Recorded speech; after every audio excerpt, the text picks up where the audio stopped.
donde hablaremos sobre los asesinos en serie. El maestro tiene una licenciatura en criminología, una especialidad en antropología forense y una maestría en educación media superior y superior. Buenas tardes, maestro. ¿Cómo se encuentra el día de hoy? Muy bien.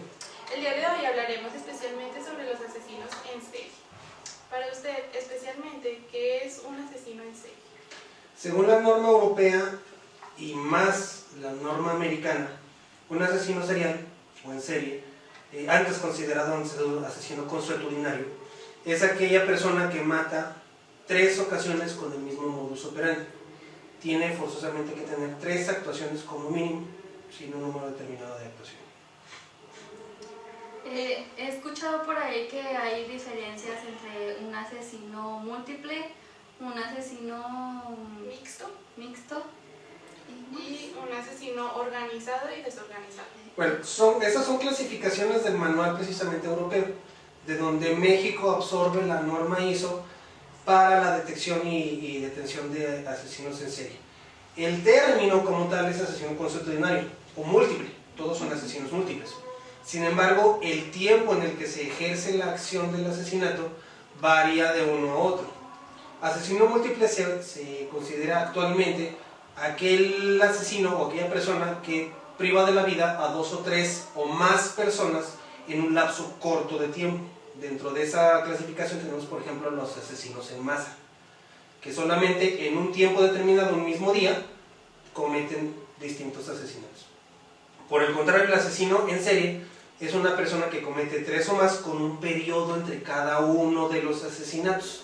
Es decir, hoy comete un asesinato, probablemente en 2 o 3 meses cometa otro, y ese tiempo gradualmente va disminuyendo. Casi en todos los asesinos seriales encontramos eso, que el número de víctimas puede ser mucho, indeterminado, pero no corresponde a un tiempo específico. Puede ser un día, puede ser una semana, puede ser un mes, pueden ser años incluso de enfriamiento, y vuelve a actuar, vuelve a cometer asesinatos. Respondiendo a tu pregunta, el organizado y el desorganizado. El asesino desorganizado es aquel que no tiene un modus operandi como tal, una forma de operación o un ritualismo en realidad. En el organizado vamos a tener líneas de conducta que son seguibles y transmitibles. Es decir, tienen un ritual para acercarse a las personas, tienen una forma para dominar o modificar o en todo caso aturdir a las personas, a sus víctimas. Tienen un ritual para transportarlas a un lugar específico y luego cometen el asesinato.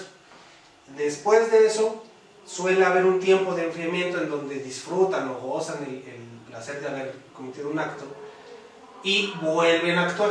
En el asesino desorganizado no tenemos eso. El asesino desorganizado más comúnmente atiende intentando encubrir sus propios actos. El asesino comete el asesinato, por ejemplo, de una familia, como tenemos un caso en Ucrania, tuvimos el caso en Ucrania, del llamado Robocop. Quería ser el segundo asesino más prolífico de toda la Unión Soviética en ese entonces. Atacaba a familias enteras, primero mataba a los hombres, después a las mujeres, y después encubría el asesinato incendiando la casa y robando pertenencias.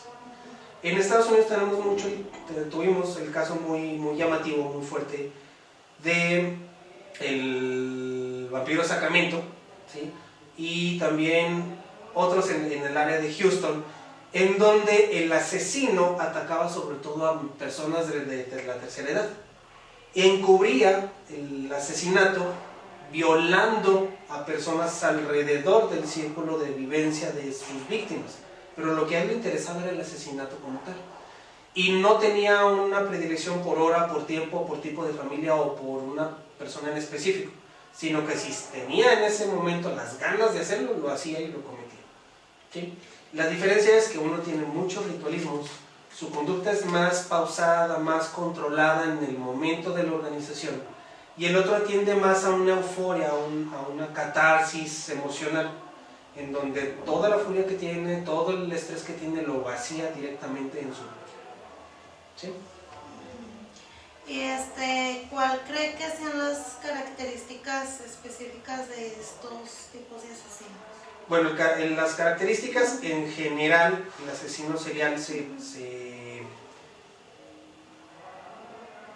se organiza dentro de la ciencia conductual. El organizado tiende a tener relaciones más abiertas, más amplias, más profundas. Puede ser casado, puede tener pareja, pero son relaciones sentimentales profundas, probablemente de una, dos, tal vez tres personas. Tal vez solamente convive con su familia y esa familia es lo que lo mantiene en una doble identidad. Comúnmente son personas que funcionan en lo social. Su tránsito social es muy común, pueden pasar desapercibidas, pueden ser policías, pueden ser abogados, pueden ser cualquier persona en realidad. Comúnmente se les argumenta que son enfermos mentales y es todo lo contrario, son personas que pueden manejar su propia conducta, tienen un entorno familiar profundo y eso es precisamente lo que hace difícil mantener las pistas, que son personas que en todo momento están conservando esa línea para pasar desapercibidas y por lo tanto son personas muy controladas en lo emocional y en lo temperamental. Exclusivamente en el acto criminal, en donde desquitan toda esa emocionalidad atrapada, es donde demuestran una furia, un enojo, una sistematización de la humillación a la otra persona. Los desorganizados, por el contrario, se insertan dentro de las personas que no tienen tanto control, tienen baja autoestima y bajo control emocional. Por lo tanto, responden a instintos más primitivos, les llamamos.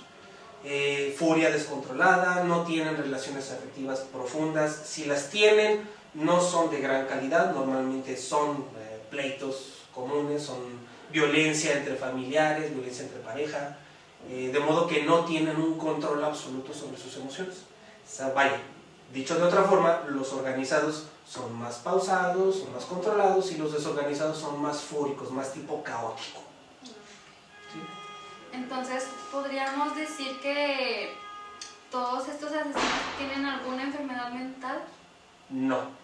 Sí existen las enfermedades mentales como tal dentro de los asesinos seriales.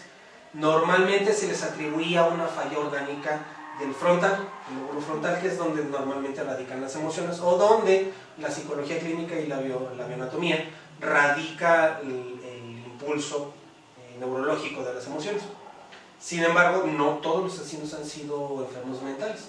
Habrá algunos como John Wayne Gacy que sí tuvo cierto trastorno déficit autista, algunos otros que son prácticamente separados de la sociedad sí generan un entorno socioafectivo disminuido y eso genera un trastorno de la afectividad, pero como enfermedad mental es muy difícil que se encuentren los asesinos seriales. Por el contrario, son personas de extrema inteligencia, son sanos en su control cerebral, en su aprendizaje. Algunos pueden tener algún trastorno idiopático, un trastorno del aprendizaje, pero la gran mayoría se pensaba que eran genios, que tenían un coeficiente intelectual por encima de lo normal, cosa que no es verdad. Sí suelen tener un coeficiente intelectual un poquito más alto que el común, pero no es como para considerarlos genios, son personas comunes y corrientes que objetivizan sus actuaciones. Literalmente buscan ese punto en donde ellos pueden demostrar su valía porque normalmente están siendo señaladas, vituperados o separados emocionalmente de la sociedad. Entonces, viéndolo desde un punto criminológico y psicológico, ¿usted cree que existe algún perfil psicológico común en ellos? Existen rasgos comunes, pero no un perfil como tal. Cuando hablamos de un perfil se trata no solamente de lo que hace al momento de la actuación, sino cómo ha vivido, cómo ha desarrollado su socioafectividad, cómo vive socialmente, si es funcional o si es disfuncional, y el entorno psicológico que genera en él la idea del asesinato. Son muy diferentes.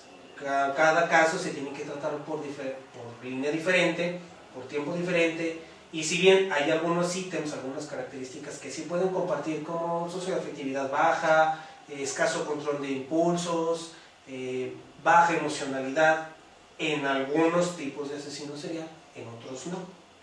Sí, entonces dependerá del caso, donde el perfil sí nos muestra algunos parámetros comunes y otros en los que literalmente encontramos caos absoluto. Okay. Entonces, ¿cómo qué factores podrían influir para que un asesino, se convierta más bien en un asesino serial? Lo más común es la emocionalidad. Lo más común es un detrimento de su socioemocionalidad, en donde son señalados o maltratados por alguna persona en su infancia. Entonces ese trauma que no fue solventado, que no fue solucionado, que no fue tratado correctamente, o que no tuvieron literalmente un tratamiento psicológico, lo llegan a desarrollar de una forma sociopática. ¿A qué me refiero? A que toda esa afectividad, todo ese odio, toda esa furia que tienen contenida desde niños por el trauma, lo reflejan a la sociedad, que por un lado las personas se lo provocaron y por otro lado otras personas que no hicieron nada por prevenirlo. Entonces vamos a tener dos tipos: el sociópata, que dirige sus impulsos al general de la sociedad, como culpando a la sociedad por lo que le pasó a él, ¿sí? Culpando siempre por sus fallas, por su entorno, porque no tiene oportunidades, porque pierde el piso literalmente económica y socialmente, psicológicamente. Y del otro lado tenemos a los psicópatas, que son plenamente funcionales. Pueden ser abogados, pueden ser litigantes, pueden ser tu vecino de buenos modales, pueden ser una persona... Bueno, profesor, para concluir este tema, platíquenos un poco de qué es lo que le ha apasionado de esta carrera de criminología. Lo que me ha apasionado, Sí. en realidad toda la carrera. Mi principal motivación era ser médico legista.